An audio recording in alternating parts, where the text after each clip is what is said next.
Welcome to the Land Your Bet Sports Betting Podcast. Josh Lander coming to you with Saturday picks a bit late in the day, but I feel really good about these, and I wanted to make sure I got to a good place before I put this out because there's 13 games. There's a lot to look at in terms of who's playing and who's not playing still, mostly because of the fact that we have games on Monday. Teams played on Saturday. There's 8 teams on a back-to-back tonight and during the day. So that's why I wanted to make sure I knew who was playing before I got this out to you.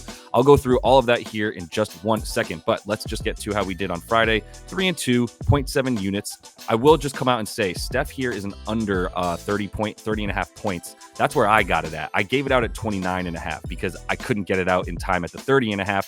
And it dropped a point, and lo and behold, he got 30 points. Who would have thought? So I'm going to count it as a loss for here because I wasn't able to tell anybody about the 30.5 before I got the video out, and that doesn't feel fair. So I'm not going to take a win while you guys take a loss. We'll all lose this together, which sucks, but we're still up 0.7 units on the day. That should say Friday best bets and player props. Either way, 3-2, like I said, plus 0.7, and I'm going to take it for now because I also feel really good about these bets coming up here on this one. But for the season now, 63-50 plus 6.2 units. Really, again, focusing on those Playa props, 48 and 34 plus 12.8 units. So we will look to continue to build on that. I do have 2 sides that I'm feeling good about. I got to get that sides record above 500. So I'm going to start here with my first bet, and it's Memphis, which I should have just given you the other day when they played and beat up on the Pacers and won by more than 3, but Ja didn't get 25. So instead of getting cute with it, let's just take Memphis minus 1.5 with a full unit over the Hawks on the road. This is absurd. That's my first bullet point.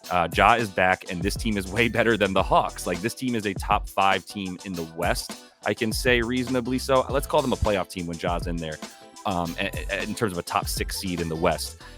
And Atlanta is, who knows what the hell they are, but they're not good. And they're not good enough on defense to stop Memphis. And they're not going to have enough guys, I don't think, on offense to really be able to go ahead and score as often as they like, which is all they can do now. Look, Trey, he did get stopped by Miami. I wish I had put that out instead of just the Capella. I wish I had gone with both of them. Didn't have the balls to do it, but we did win the Capella one. Either way, like another not awful matchup for Trey, but it doesn't matter. DeJounte Murray might not play. DeAndre Hunter is already not playing. Okongwu might not play, which I'll talk about as well. And that's a big deal for them because Capella's a bit older, and you'll notice that Okongwu plays on the back-to-backs more often as the younger, more spry guy in the lineup as the center. So if he's not in, I really don't like it nearly as much I like this bet even more, I should say, for Memphis with a lack of depth down low for Atlanta. Especially without DeAndre Hunter playing, like I said. So Atlanta's 1-4 against the spread on no rest this season. Not a huge sample size, and not my favorite thing to do is just throw trends at you in terms of, but rest is important. And as I said, Capella is so important to what they do. The fact that he's not as able-bodied on the second night of those back-to-backs is a big deal. And Memphis is a very good transition defense. And Memphis has to win. So go ahead and watch yesterday's portion of the Memphis stuff as well if you want to know what I love about Memphis. But it's very simple. Like, Ja's back. They have to win. I know they're not at home. Still a very good road team is Memphis, and they have been, and especially last season as well. So yeah, let's run with them to win by 1.5. I don't think that this line is adjusted correctly. If I'm missing something and the Grizzlies don't come out hot, fine. But this is not like another sleepy Saturday game for Memphis. As I've said, they need to win a lot and fast, and they're not able to lose very many more games here. This is a winnable game. And the last thing I'll say is their schedule is disgusting coming up. It's absolutely absurd. I tweeted that out, but they're playing the Kings, they're playing the Nuggets, they're playing Sac. They're playing the Clippers in there as well, and the Pelicans. So that's their next like 5 games is all these nasty teams for the Grizz coming up. They have to beat the Hawks because it's not easy pickings moving forward. I will say Clint Capella here is a bet that I have as a lean because of the fact that I don't know if Okongwu's playing. If Okongwu's playing, I like the under for Capella. And going back to the well, if you followed along on Friday where we went under 12.5 points for him, here we're also throwing in the rebounds as well to go under 23.5 points and boards in this one if Okongwu is out. As soon as he's ruled out, I don't see this like dropping necessarily, so I think you can still hit the under. Try to get it as quickly as you can once you do find out if Okongwu's not playing. And once again, the way you find that out is the NBA injury report officially, which I have linked in the description. And that Underdog NBA Twitter account is another very good place. Those are the 2 places I go most often. Obviously, a quick Google search will also bring up hopefully the most recently published things that will tell you from beat reporters and the like if Okongwu's playing. If he's not, terrible matchup for Capella once again in terms of a transition game that I think we'll see going up and down, and especially because Atlanta's going to have to try to do that. They're not going to be able to score nearly as well in the half court against this Memphis defense, which is top 5 at limiting centers. We talked about it the other. Not Memphis. No, this is Memphis. Apologize. Memphis is. I took a fade on them on the Hawks center last night as well against the Heat. This is another team that's top 5 at defending centers. Miami's the best. Memphis is still top 5 in terms of points and rebounds that they're limiting centers to, and assists if you wanted to throw those in there. But it's like 1 assist for Capella. It doesn't really help you out too much. So we'll go under there as a lean if we can get that.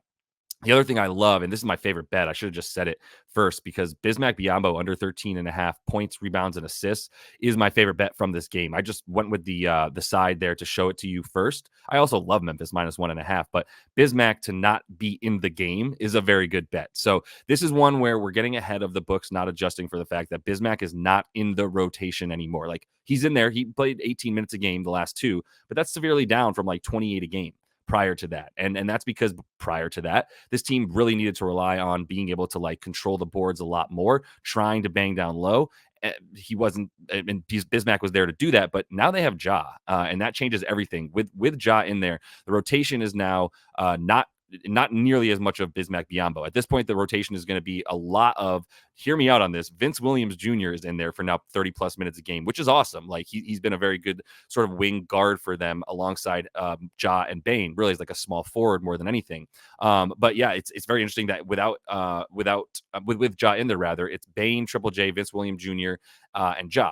And they're all getting at least 32 minutes a game. Then you've got Santi Aldama, Biyombo, Xavier Tillman, and John Conchar. And Tillman was hurt for a while, which kept these Bismack numbers up a bit. Tillman's not hurt anymore. Now he's getting a few more minutes than is Bismack in these games moving forward, as we've seen with the last 2. And what we really saw was that he just played Indiana, and that's a wonderful example of how this game is going to go against Atlanta, because it's a very similar style of play between those 2 teams. Up and down, 2 of the top transition offenses in the league between Atlanta and Indy, and that's not what Bismack is going to be tailored for, right? He's not suited to be playing that quick rim running type of game.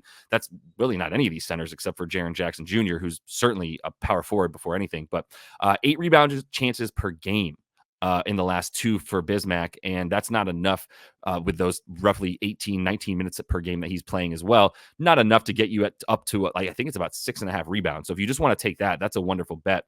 The reason I took all of it here with the points and the rebounds and the assists, he's not a part of the offense. He's taken 4 shots a game in the last 2 as well. And he has one assist that he's recorded on 1 potential assist. Plus we get the 1.5 assists is the prop line for his assist. So that's why I threw it in there, because I was like, what? Like, I'll take 1.5 as an added bonus to go under his total here on these 3 numbers, these 3 stats between points, rebounds, and assists, under 13.5 for Bismack.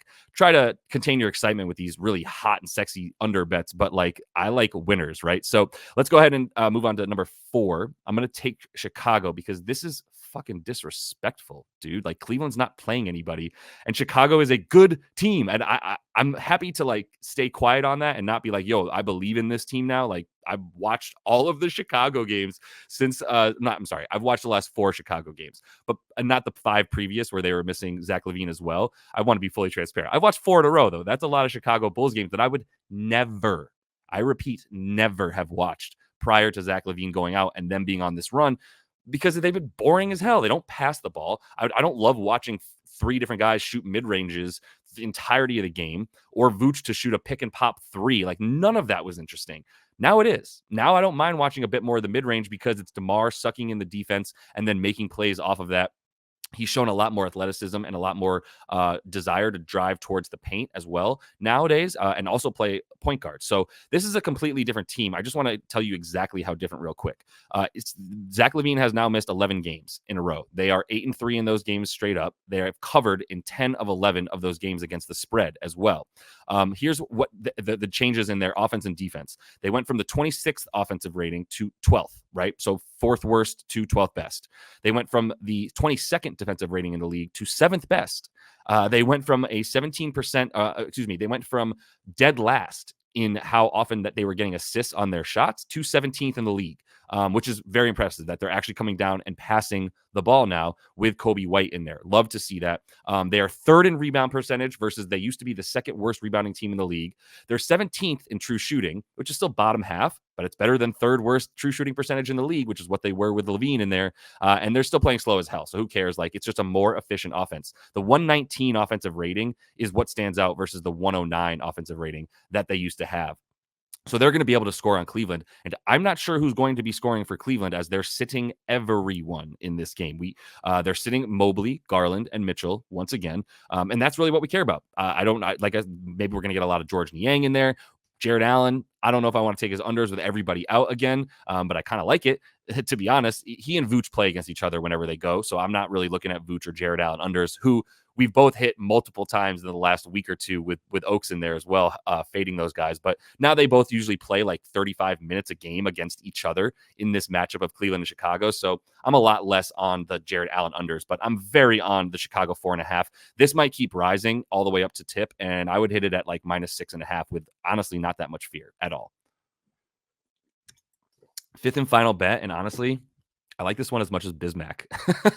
So my two favorite plays of the day are Bismack Biyombo and Dean Wade, who just sounds, I don't know, what profession does Dean Wade have in real life if he's not a basketball player, right? Like school principal, because he sounds like Dean, I guess. But over 5.5 boards for him. It's juiced a little bit down. I'm also taking 8+ boards on DraftKings. And I should be clear to you guys, the 5.5 is better juice on FanDuel or Caesars than it is DraftKings. But the 8+ rebounds is better on DraftKings at +240. So that's where I would hit the 8+ alt rebounds with a few less units. To be very clear, the full unit goes on the 5.5 rebounds. I'm putting a third of a unit on the 8+ rebounds at +240. Just did a little bit of math to see what that would net me.